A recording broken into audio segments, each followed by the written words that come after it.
Hey, welcome back. I know it's been a while, but it's great to see you again. And if you watched my last video, I talked a little bit about my 16-inch MacBook Pro.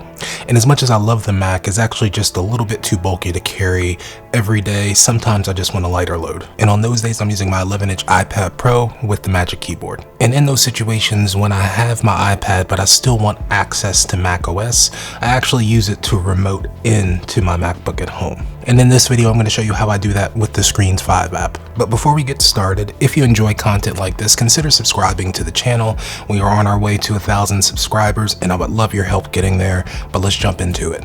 And I want to say this up front, that my Mac actually still gets the bulk share of my work. I do all my video editing on the Mac, I do all my coding on my Mac, but when I'm just researching or writing a script, or just perhaps spending some time learning some new concepts, those workflows are perfect for the iPad, especially with iPadOS 26, which has been great so far. And though not often, there are some moments when I want to remote into my MacBook Pro. Sometimes I want to test some code that's on a repo locally on my Mac, or I'm working on a project that's just more efficient with Mac apps. For instance, I like using NumMe when I'm working with numbers. With the way I like to do calculations, that's probably my favorite app to use, so I'm remoting into my Mac to do it. And like I said, for those situations, that's when I turn to Screens 5. The app itself is available on iPhone, iPad, and Mac, and it's a really solid solution for this type of light remote work. And before you ask, no, you're not going to video edit on this thing. I actually don't think that the latency would be too bad to video edit, but it doesn't transmit audio, so that just won't work. Now, I will say there are a couple of shortcomings, like with the keyboard shortcuts. Because you're still working on an iPad,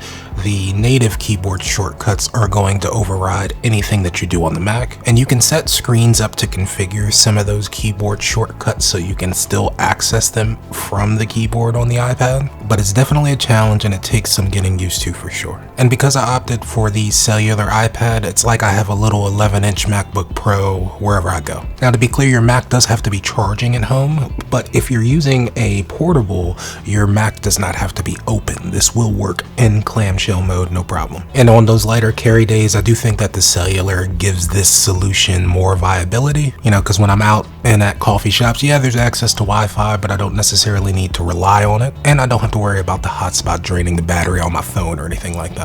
That said, with iPadOS 26, I do kind of see myself using screens less and less. The native experience is getting really good in my opinion, but there are still those handful of apps that are only on Mac where that experience can't be replicated on an iPad. Also, keep in mind, Screens is an annual subscription, and I know we all have subscription fatigue, but at $26 for the year, I do think that it's a pretty good value for anyone who needs to remote into their system at home. Again, remember, this works on the iPad with just the touchscreen, so you don't necessarily need the Magic Keyboard, but it definitely enhances the experience for sure. And like I said, you can even remote in on your iPhone if you needed to. And from a portability standpoint, let me just put it in perspective real quick. So my Bellroy Sling fits the iPad, the Magic Keyboard, and all of my daily accessories, just in that small little package. If I need to pack a little bit more, I can bring the 12-liter alpaca backpack, but if I'm bringing my Mac, I have to bring the 26-liter Venture backpack. And if I'm bringing my Mac, I'm probably also bringing my iPad with me anyway. Maybe I'm writing something in GoodNotes or drawing something out in freeform. So sometimes it just really makes sense to lean into that experience and just bring the iPad anyway. As a bonus, sometimes I do use Moonlight to remote into my gaming PC as well. I only game with a controller, so just pairing an Xbox or PlayStation 5 controller to the iPad works just fine. But yeah, maybe you have an iPad that's sitting around collecting dust, and maybe this would be a solution to get some additional life out of, especially if you're like me and don't feel like lugging around a 16-inch MacBook Pro all the time. But if you have any specific questions about the setup or want me to demo something in particular, just let me know in the comments, and get subscribed because I have a lot of cool stuff that I'm looking forward to sharing with you all. I just purchased a new car, nothing fancy, but I did do some tech upgrades that I'd like to share, so I hope you stick around for future videos. And if you'd like to see more,